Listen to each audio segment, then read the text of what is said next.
head was separated from its body. Ionion's Lord Enoshima wasn't satisfied yet as he followed the falling body and continued slicing it up in the air. By the time it landed on the ground, it was already turned into a mountain of flesh lumps.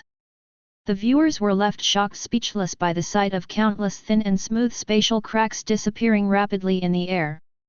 In less than a split second, the space was healed back to normal. This really took all of its energy.